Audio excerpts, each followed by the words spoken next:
సికింద్రాబాద్ ఉజ్జయిని మహంకాళి బోనాల జాతర అంగరంగ వైభవంగా కొనసాగుతోంది. అమ్మవారి దర్శనం కోసం భక్తులు భారీగా తరలివస్తున్నారు. భక్తుల రద్దీకి సంబంధించిన మరింత సమాచారాన్ని శ్రవణ్ అందిస్తారు. సికింద్రాబాద్ మహంకాళి బోనాలు ఉదయం నుంచి అంగరంగ వైభవంగా జరుగుతున్నాయి.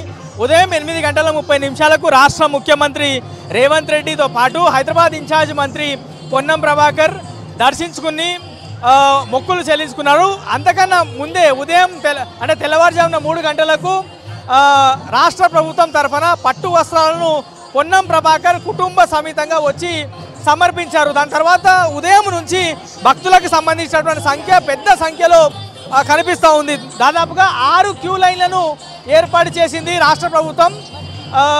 ఇటీవల జరిగినటువంటి బల్కంపేట బోనాలు దగ్గర కావచ్చు, లేదంటే గోల్కొండ బోనాల దగ్గర కావచ్చు, ఎక్కడైతే చిన్న చిన్న ఇబ్బందులు కలిగాయో అట్లాంటి ఇబ్బందులు సికింద్రాబాద్ బోనాలు దగ్గర జరగకూడదు అనేటువంటి ఉద్దేశంతో జీహెచ్ఎంసీ అధికారులు కావచ్చు, వాటర్ బోర్డు అధికారులు కావచ్చు, రెవెన్యూ అధికారులు కావచ్చు, ఎలక్ట్రిసిటీకి సంబంధించినటువంటి అధికారులు, ఇట్లా అన్ని శాఖలకు సంబంధించినటువంటి అధికారులు కోఆర్డినేట్ చేసుకొని ఎట్లాంటి ఇబ్బందులు జరగకుండా, ఎలాంటి అవాంఛనీయ ఘటనలు జరగకుండా ప్రశాంతమైనటువంటి వాతావరణంలో భక్తులు వాళ్ళు మొక్కుకున్నటువంటి మొక్కులను తీర్చుకునేందుకు, దాని తర్వాత వాళ్ళ కోరికలను దేవుడి ముందు ఉంచేందుకు చాలామంది భక్తులు వస్తారు. కాబట్టి వాళ్ళందరికీ కూడా వచ్చేందుకు తగిన ఏర్పాట్లు చేశారు. మనం ప్రస్తుతం క్యూ లైన్లు చూడొచ్చు.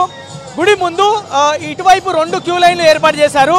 ఇది లెఫ్ట్ సైడ్. అండ్ గుడి ఆపోజిట్ ఇటువైపు చూస్తే మరో 2 క్యూ లైన్లు మనకు కనిపిస్తాయి. మొత్తం గుడి ముందున 4 క్యూ లైన్లు, గుడి వెనకాల వైపు 2 క్యూ లైన్లను ఏర్పాటు చేశారు. అంటే దాదాపుగా 6 క్యూ లైన్లను ఏర్పాటు చేశారు.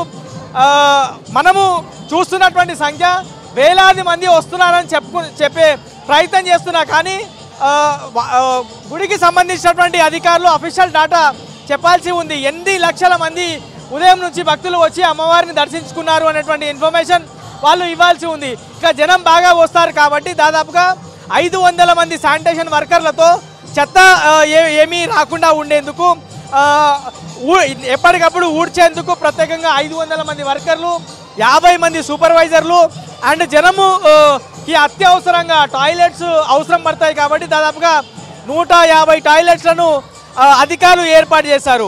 సో క్యూ లైన్లో చిన్నలు, పెద్దలు, ముసలి వాళ్ళు ఇట్లా చాలామంది అమ్మవారిని దర్శించుకునేందుకు వస్తారు. వాళ్ళు గతంలో మొక్కినటువంటి ఏవైతే కోరికలు ఉంటాయో ఆ కోరికలు నెరవేరిన వాళ్ళు ఆ మొక్కులు తీసుకునేందుకు వచ్చారు. ఆ మొక్కులు తీసుకున్న తర్వాత మళ్ళీ వాళ్ళకు ఉన్నటువంటి కోరిక కావచ్చు, లేకపోతే గతంలో మొక్కినటువంటి కోరికలు తీరాయి కాబట్టి వాళ్ళు ఏవైతే భావిస్తూ ఉన్నారో, లేకపోతే వాళ్ళకు ఉన్నటువంటి ఇబ్బందులను అమ్మవారి దగ్గర పెట్టేందుకు చాలామంది వచ్చారని చెప్పుకోవచ్చు. మనం విజువల్లో చూడవచ్చు. ఇగో ఈ ఒక్క విజువల్లోనే మనకి ఇట్లా చిన్న చిన్న పిల్లలు కనబడుతున్నారు, పెద్దవాళ్ళు కనబడుతున్నారు, యువకులు కనబడుతున్నారు, యువతులు కనబడుతున్నారు, ఇట్లా చాలామంది కనబడుతున్నారు. అండ్ మరోవైపు పోలీసులు కూడా, అంటే పోలీసుల డ్యూటీ అనేది చాలా కీలకము.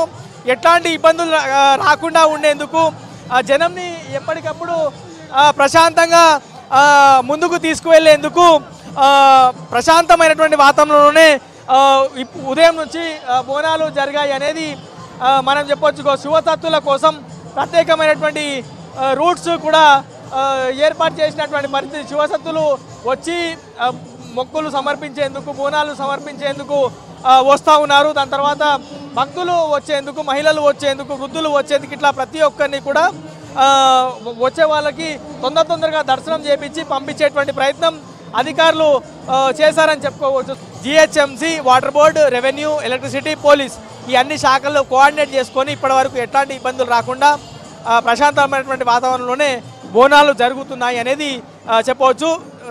రేపు అంటే తెల్లవారుజాము వరకు కూడా ఈ క్రౌడ్కి సంబంధించినటువంటి ఈ క్రౌడ్ అనేది కొనసాగేటువంటి అవకాశం ఉందనేది మనకి అధికారుల దగ్గర నుంచి, గుడికి సంబంధించినటువంటి వాళ్ళ దగ్గర నుంచి ఉన్నటువంటి సమాచారం. ఇది ఓవరాల్గా సికింద్రాబాద్ అమ్మవారి ఆలయం దగ్గర భక్తులకు సంబంధించి రాష్ట్ర ప్రభుత్వం చేసినటువంటి ఏర్పాట్లకు సంబంధించినటువంటి పూర్తి అప్డేట్. కెమెరామెన్ ప్రవీణ్తో శ్రవణ్, V6 న్యూస్, సికింద్రాబాద్ మహంకాళి అమ్మవారి ఆలయం దగ్గర నుంచి.